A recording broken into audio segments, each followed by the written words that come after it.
Hello and welcome to Amateur Hour, episode 11. Boys, how you feeling tonight? Doing Feeling good, good. Bryant. How about yourself? I'm doing all right. I'm doing a lot better than when I've been watching the Iowa State basketball team lately. But we'll get to that here. So It's been a rough couple weeks.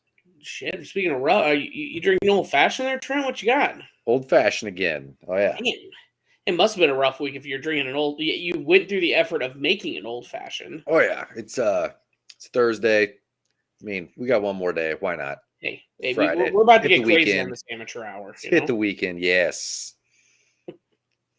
Clark, you drink anything? I got nothing. I don't even have a water next to me. Oh, come on, man. What about you, Bryant? Barntown back at it again with the cotton candy sour. You can tell because it's got a gigantic fucking cotton candy on it. So, How is it? Is it like one of those tart sours, or is it just like a sweet kind of? I had a couple that were kind of like creamy, almost like I'd say a little more tart, but good. man, Those are the good sours. I would say the three that I've shown you, the ridiculous ones, the banana pecan French toast and peanut butter and grape jelly. I mean, they've just been knocking it out of the park. Yeah, I don't know about the French toast. The savory. Yeah, I don't know about that one. Don't know till you try it, Trent. Joe says he That's can't join us, true. and he's commenting already. He says he's eating moose and peach cobbler. That'd be some good content live. Okay. Oh yeah. Let's get some mukbang going in here, Joey. Mukbang Mahoski on the pod tonight. There we go. Well, we'll jump into it here. I found this one interesting as I was doing some research on Iowa State as they've been slowly going into what they're doing right now. But the Big 12 overall in basketball is 107-22 in their out of conference play, and they only have a losing record to one conference. Can you tell me which conference that is? I'm guessing it's not a Power 5 conference, if this is the question. Good deduction. That is correct. That's one clue. You got your guess, Trent? Missouri Valley. God damn it! But yeah, I mean, I didn't know. Guess, but I was gonna guess the MAC. Yeah. Fucking Missouri Valley. We're 0-1 versus them.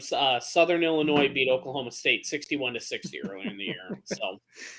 But I don't know. I found that interesting because we've been so dominant. I was like, surely there's, because SEC, every single other conference we win. So there's only been one game between the Big 12 team and a Missouri Valley team. See, that's what I thought as well. Because I was looking at because I was like going through Iowa State schedule. I was like, well, we didn't play UNI because we don't do the Big Four tournament, which is dumb in my opinion now. Yeah.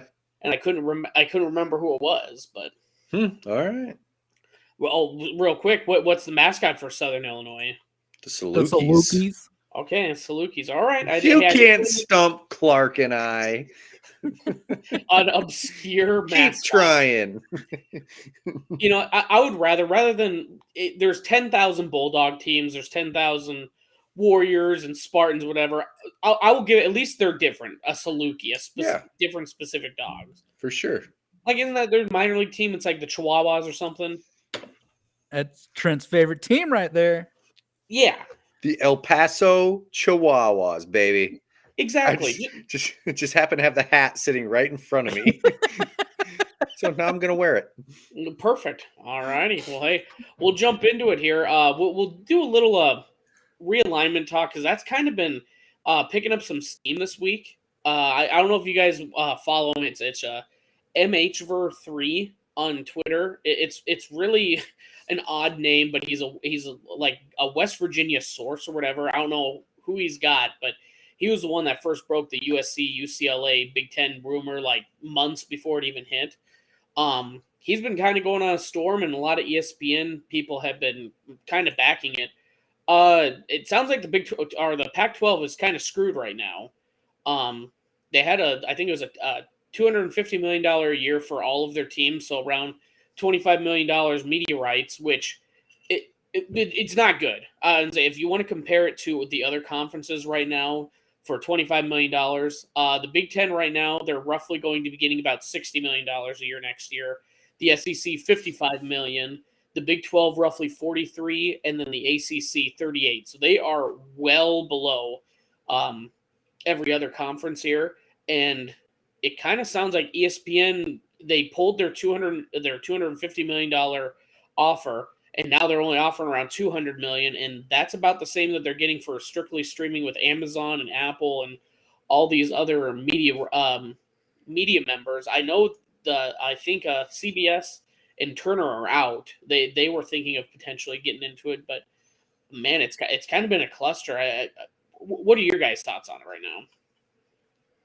So I think it's funny just because 2.5 years ago, when Texas and Oklahoma announces they're going to the SEC, the Pac-12 sitting there on their high horse. You losers, you're crumbling. Iowa State's going to be a mid-major. You're going to be a group of 5 football team, and then all of a sudden 2 teams of theirs leave and they're going to crumble. Yeah. Nope, it's definitely not as fun when the shoe's on the other foot, So they're screwed as far as what is it? Is the maximum bid they've received about $20 million for the conference or per team? So the rumor is right now, because and again, this is ever changing information.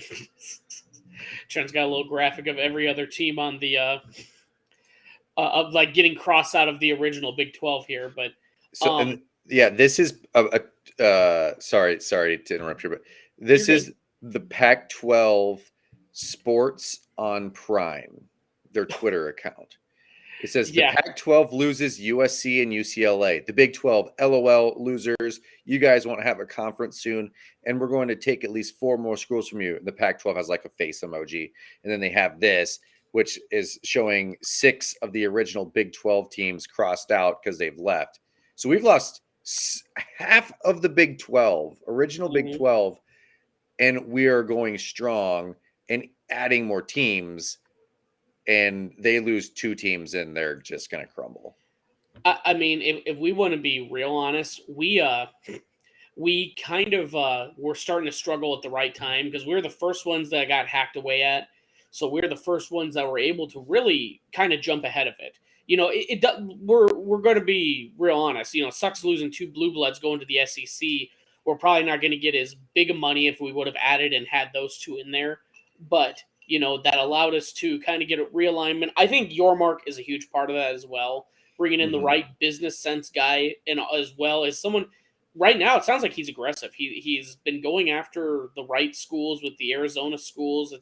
They call them the 4 corners, but it's basically Arizona State, Arizona, Colorado, Utah that they have been the primary ones that we're talking about to kind of equal out travel out there with BYU. But we got in at the right time. We expanded to the right, I think, markets with Houston, UCF, Cincinnati, and BYU, and we kind of took the best of the best, group of 5 teams. And now Pac-12 is going fucking UNLV, Fresno State, maybe Boise State only football. I mean, that's where they're at, is looking to add only certain sport members. Whereas Big 12, we're starting to get stronger, and we're looking at let's bring Gonzaga in, for basketball only. Let's bring in potentially Boise State for football only. San Diego State for the West Coast. So I think you hit it on the head, Trent, with just, everyone's laughing at the Big 12 for losing members.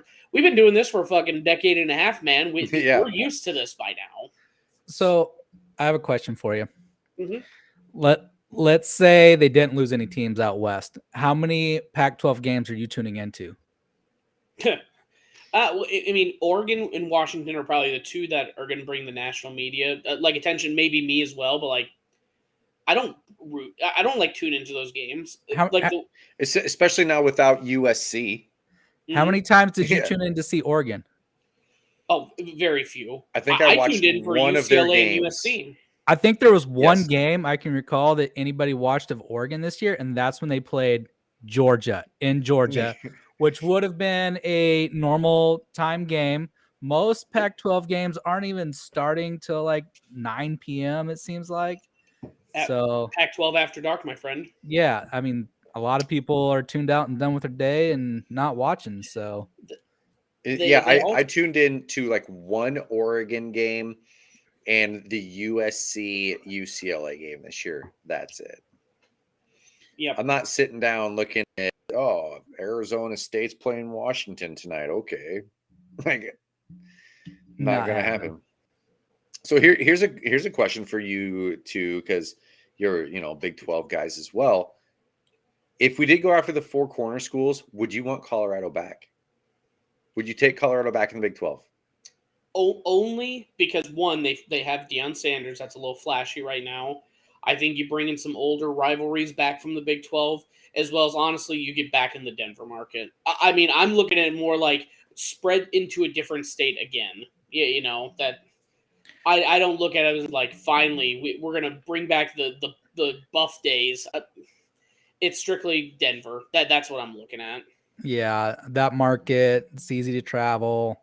Kind of the same for like Phoenix with Arizona State. Yep. Is Utah Provo or is that Utah State? No, Utah's Provo. Or no, that BYU's Provo. BYU's Provo. Yeah. Where's Utah's in Salt Lake City? Is it in Salt Lake? I believe so. Okay. So I mean, those are bigger market areas, and I mean probably the biggest market area in Utah and Colorado and Arizona. So I'm opposite of you. Screw them. You left the Big 12 once. Now you come crawling back when your brand new fancy conferences crumbles. No. Colorado can come back, but they only get half. Yeah. Hey, Colorado, have fun in the Mountain West. Hey, Dion, have fun in the Mountain West. Yeah, there you go. I'm really surprised in all this Pac-12 thing because, like, they need to – everyone – the hot topic is they need to be in a market. Like, that's why they're looking at bringing in San Diego State. Got San Diego there. They're looking at UNLV even. As shitty as they have been in a lot of their athletics, well, they're in Nevada. We're not in Nevada. I would almost say as well because this isn't good. This is not going. It's ever changing in college sports. I would almost say only add two more. Maybe even just get the Arizona schools. Say fuck Utah and fuck Colorado, and then see what the ACC matches up. Maybe we can get more East traveling partners like Louisville. Hell, if Memphis actually gets their academics and there's the standards up to Big 12, bring them in. I think realistically we need someone farther east to help West Virginia if they're going to continue being part of the conference. So, can you imagine how much better Big 12 basketball is going to be if we actually get Arizona added to this group? We're already getting Houston, and they're in the number I know. I mean, that legitimately back in the day when everyone's like the Big East tournament is basically the NCAA. That might be if the Big 12 had Houston this year. This might as well be the tournament. The tournament, I guess. So, I don't know. There's not much more active like fact knowing in this. It's just kind of interesting that now we're hearing more and more of it now because the big thing is all these media rights and how much money you're going to get. That's why Texas and OU left for the SEC and the Big Ten. They're about to make $60 million a school up to $100 million in a few years. I mean, that's the name of the game right now. And if the Pac-12 can't get it, I mean, legitimately, they're going to go under, and they are going to be the new max. Maybe they make a super conference out west between the Mountain West and the WAC and the Pac-12, and that might be the only way they can survive is having all the the Colorado states and Fresno states and take the best of the best out there, and maybe they can have a semblance of a conference, but it's an uphill road, as we all know. Do you think Gonzaga would still rule their conference if that happened? No. I don't think they would be the undefeated West Coast Conference type. I think they'd still be solid. I mean, I think, golly, in the Big 12 round, they'd probably be fifth. I think that'd be realistic. They wouldn't be top like Kansas is right now, but I think they would fare a lot better than people expect because they get a cakewalk throughout the whole damn year. Because they at least reach out to Duke, and they've been playing some tough out of conference, but it's like, yeah, when 1 in 8 games is tough, cool. But when you're playing in a tough league like ours, every night's a fucking rough matchup, you know? See, I know that over the whole Pulse of the Heartland between the Fun Cast and last year we did 2 podcasts. Now we do 3 podcasts a week. And we probably had like 200 podcasts out there. I think I've said this on about 175 of them. Gonzaga's going to lose in the second round of the tournament. So. I'm looking at it right now. They are the number 3 seed in Kansas's bracket, according to Joe Lenardi. So I don't know. You know, I kind of agree. I don't think they're for the talent that they get and the exposure they get and everything else. They underachieve every damn year, man. Dude, here's the thing: if they're a 3 seed, they're going to be playing a 14 seed, and if that 14 seed is in any power conference, they're losing the first day of the tournament. Well, why don't we see? I think there's some like actual, not legal. I think there's rules for like cutoffs on that. Because I think 12 is the lowest that you can have a Power 5 team. Or I guess I've never seen one below that. Because like it feels like 13 to 16, it has to be your Horizons and your IVs and everything else. As much as like I think those auto bids should be able to go up. And if you have a shitty Power 5 team, they should be able to be a 14. But I think the rule is like 12 is the bottom that they can go. That's why those play-in games at for the 67 and 68th spot and stuff. That's why they're playing the first round. And it's 2 Power 5 schools. Yeah, and they are playing for like a 12 seed too. I mean, they do these playing games for 12 seeds, which I don't agree with because if you're a 12, you're good enough to be a 12 seed. You're good enough to be in the tournament. You shouldn't have to play in. Yeah, you know. I also like. I really don't like the playing games, to be honest. Just make it 64. Why is that so tough? Like, I get it. We want to have an extra last 4 in. Sorry, man. If you're team number 65, I guess SOL, because there's no difference between team 65 and team 69, if we want to be honest. Giggity. But I don't know, man. Well, we're already talking about college basketball. Let's kind of jump into it here. For our teams, Kansas, they're steamrolling right now, man. They're up to 3 right now. They're up 2 spots from last week. Kansas State, they're at 14 and they're down 2 spots. Iowa State's been on a bit of a skid. They're down 3 spots to 23, and then Iowa, they were getting some votes last week, I think. But right now, they're unranked. Trent, I'll start with you. You know, let's just get the Iowa State out of the way. They've been struggling 2-6 in the last 8 games. No, so here's we did really good with the Pac-12 talk. I think we should start with Clark. He can talk about Kansas and how good they're doing, and then we just end the pod. I'd be okay with it. We're done after Clark talks about Kansas. We're good. You know what the good thing is with how bad we've been playing right now. One, Big 12 has been playing astronomically good, so it hasn't even hurt. We're still in the top 16, and we've been 2-6 the last 8 games. I know. I think we'll drop below that, but the good news is at least one of our games, the Texas game, no one got to watch it because it's on the Longhorn Network, and it's the stupidest thing. If we're going to talk about media rights deals. It's the dumbest thing how that is still a thing and how they force games onto that godforsaken network. But just think, we don't have to deal with that anymore. One more year, my friend.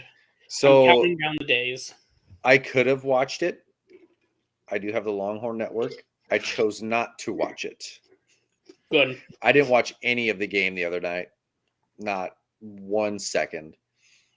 No, I mean, it was one of those, like, I always check the score early and, like, is it worth putting in the work to try and find it?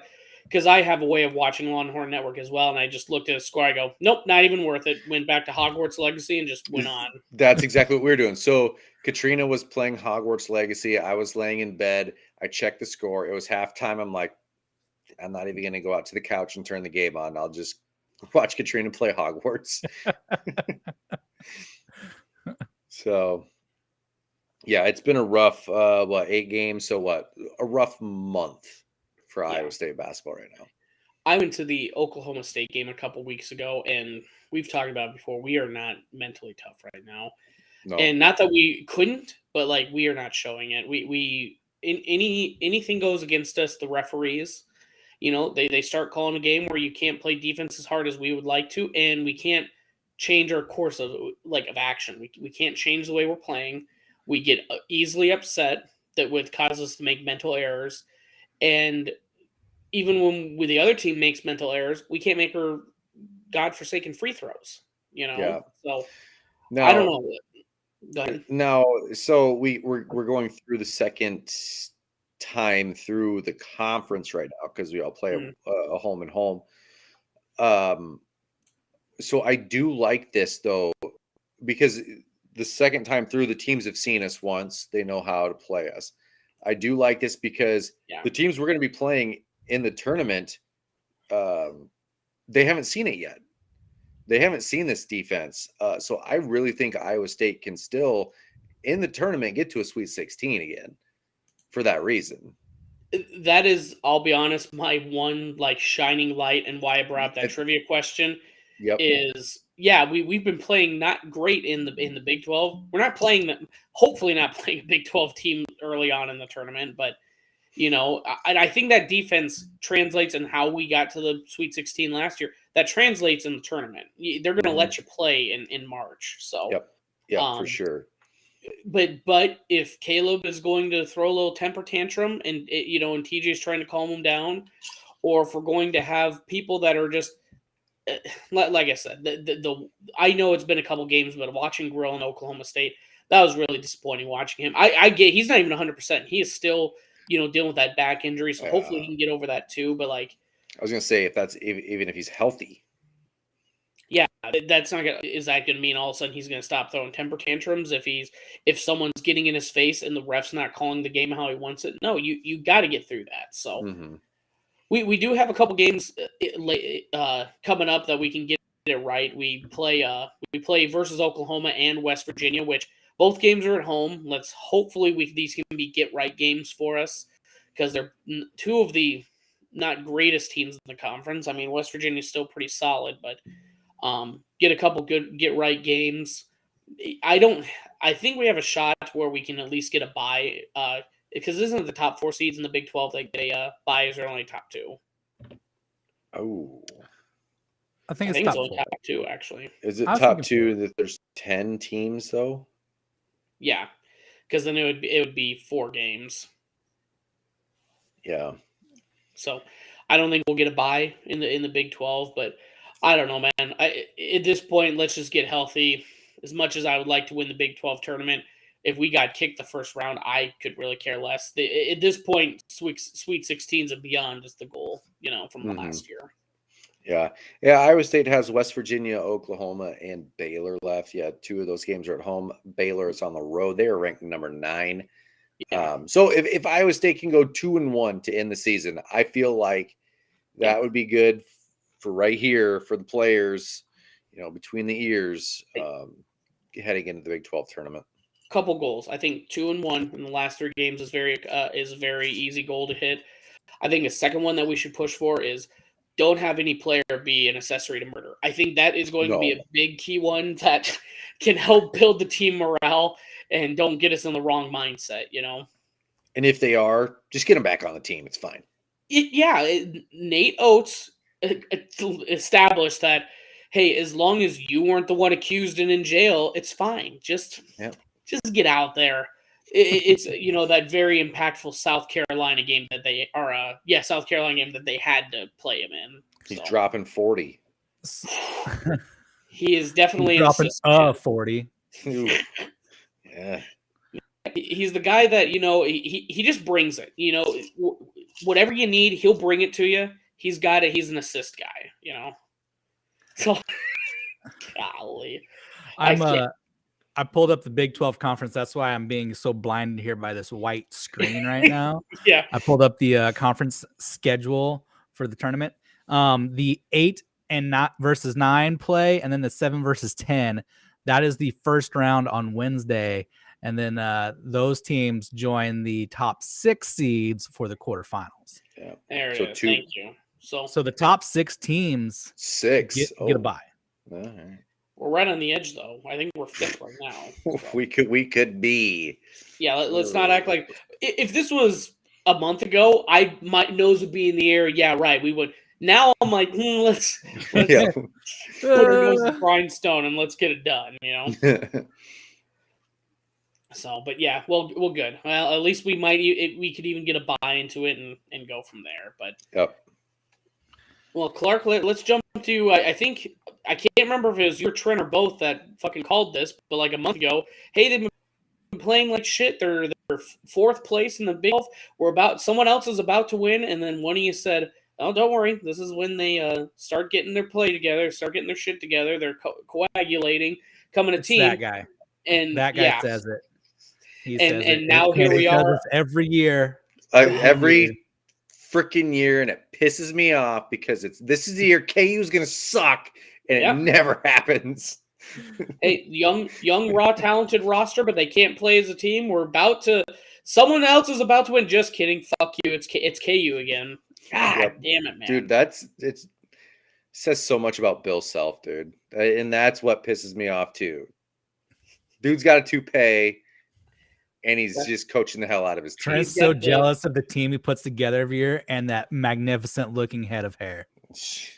Anybody can have a head of hair like that when it's fake. He's also got the tiniest little gut. He's not fat, and he's not chunky. He got a little teeny little gut there and a toupee, and he fucking wins basketball games, and it pisses me off, man. Can we just 1 year, please? God damn. Just to say, Clark, I think what we're saying here in way more words is we're just a little jealous. Yeah, absolutely. So it sounds like. Just so you know, my daughter is still undefeated in championships. So if KU goes back to back, I mean, it's going to be a long, long time before you guys see anything good. But it's good news for the Chiefs. I mean, we have a dynasty on our hands if that's the case. So yeah, well, your daughter's undefeated in championships. My daughter is literally 3 times the age of your daughter and has never seen one. So there's that. But hey, at least she gets to enjoy the Super Bowl commercials and halftime and stuff. I can tell you that the whole Super Bowl until the last 4 minutes, I didn't enjoy one damn commercial, one halftime show, none of it, because I was just angry the whole damn time. So your daughter gets that at least. That's true. But KU's looking hot, man. They're playing really well here lately. Team's coming alive. Grady Dick's lighting it up. Big man Dick. One of the players I have not expected to be performing like they are is KJ Adams down low. I mean, he's playing big. He's playing physical, flying around. They're just playing super athletic and shooting well right now. So see, I feel like that was KU's issue when they were losing those games early. They did not have a big presence. They always do, but they just didn't have it, and they lost those 3-4 games there. I feel like that's been my complaint about their roster every year since COVID year, whenever they were number 1 in the nation with Azubuike down low. Yeah.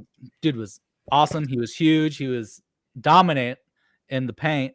And then last year, it's well, they still got McCormick. I don't know about him. He doesn't really dominate down low. And then he played amazing through the tournament. He is the reason they won that tournament because he played so freaking well.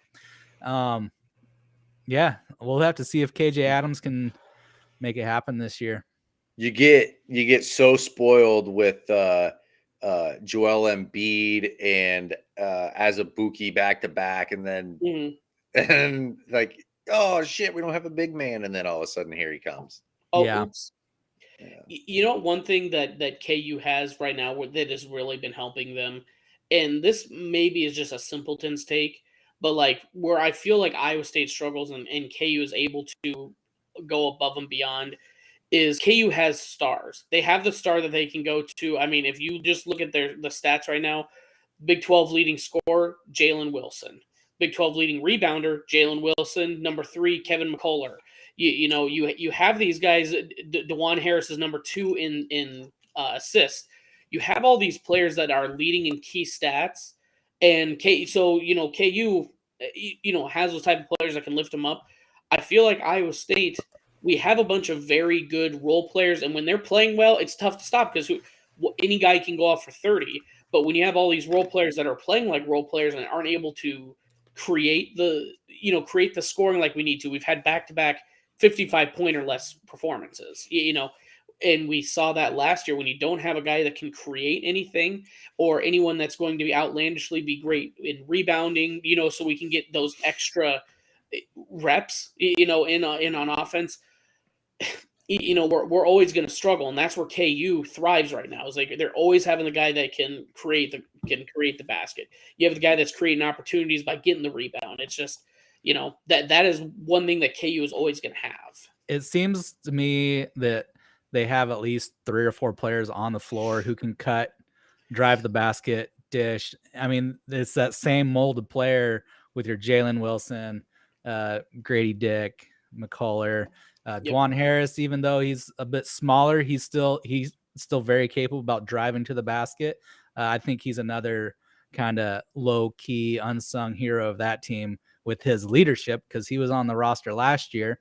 That won that championship, and he's just very confident, very calm, very collected, and very good leader of that team.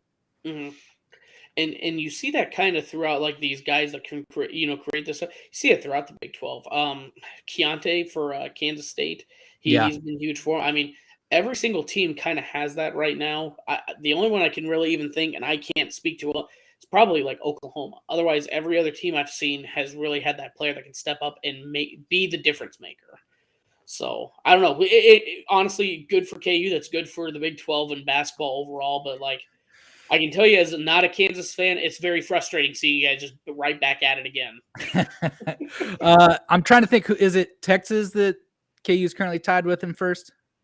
Unfortunately, yes. Yeah. Who does Texas have left on their schedule?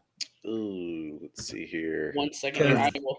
KU's last 2 games here are at Allen Fieldhouse, so yeah, Texas. Of course, Big 12 stacking the schedule for KU. That's right, and they probably got the best officials coming in. You know how KU does it. Texas is at Baylor, then at TCU, and then host Kansas final game of the season. Yeah, 2 out of 3 on the road versus top 25 teams. Their last 3 games are against top 25 teams. Sorry, Texas, you ain't winning the Big 12. As we all expected TCU to be up there. So actually, TCU was kind of expected.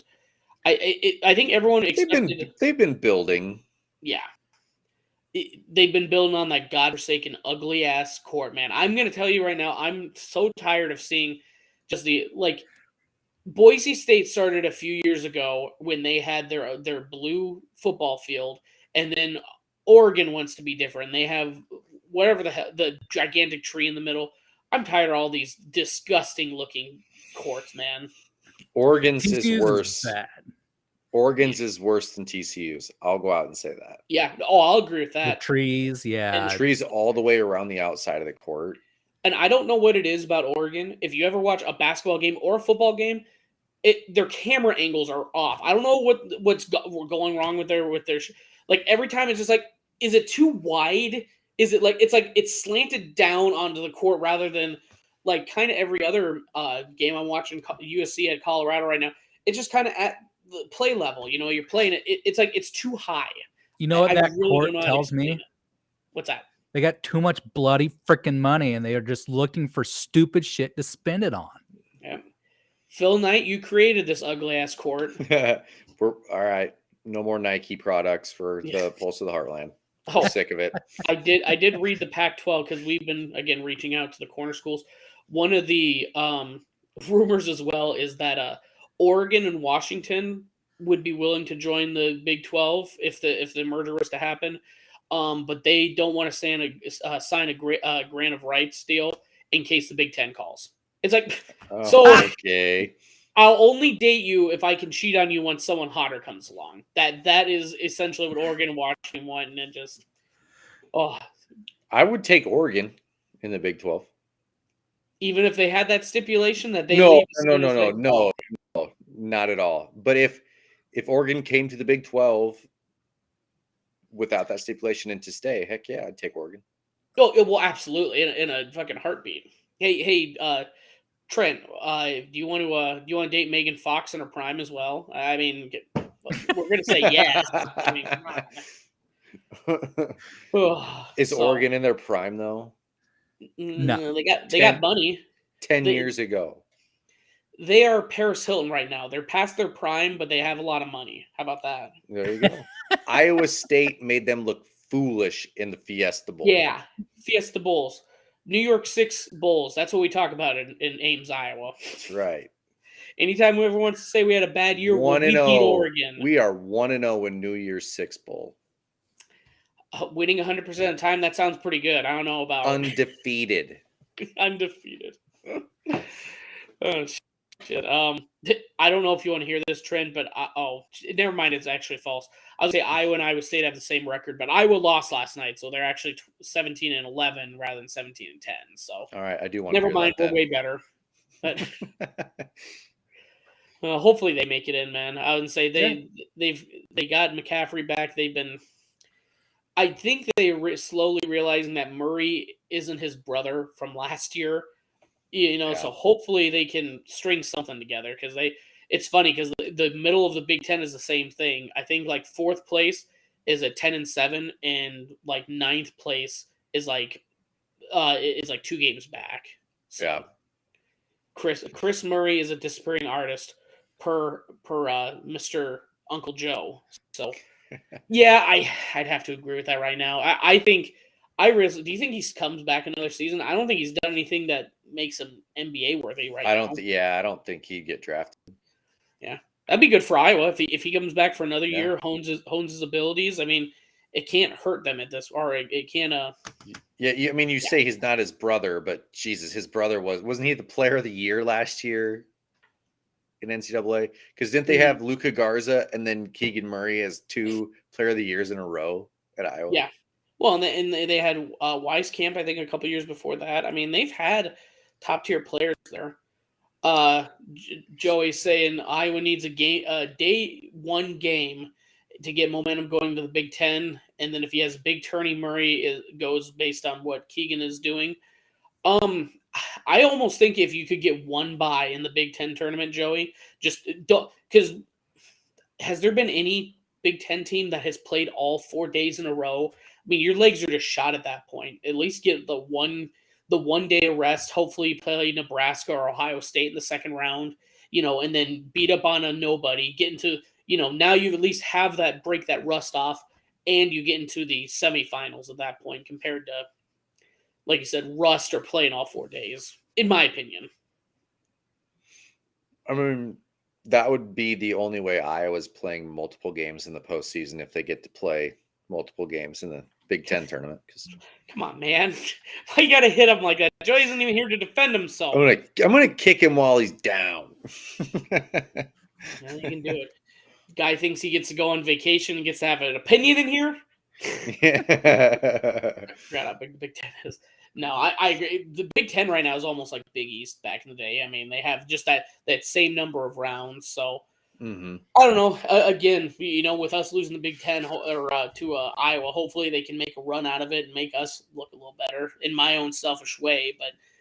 But these conference championship, we're not going to win the regular season title. If we won the Big 12 title but lost in the second round, I would be pissed.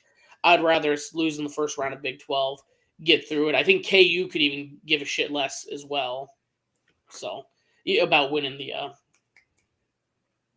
Big 12 postseason tournament if it takes away from the real March Madness. They're going to be the regular season champs, and that's the only one that really matters, right? Unless Iowa State wins the postseason, then it matters. Then it's the only. There's the KU fan coming out. Joey, you are just struggling with Roman numerals, my friend. Bix, BXII. Oh, man. Big 9, the Big 8. All right, now the Big 12. Big 7-0 shit. Honestly, that's about all I had. I would say I was gonna try and get a couple more. Alabama jokes in there. Couldn't quite get my shots off though. All right, let's end it there. Appreciate everyone for joining us here tonight. If you want to follow us on our socials, Instagram, Twitter, Twitch at Heartland Pulse, Facebook, YouTube, Pulse the Heartland. And yeah, we'll catch you next week. See you Monday. Peace.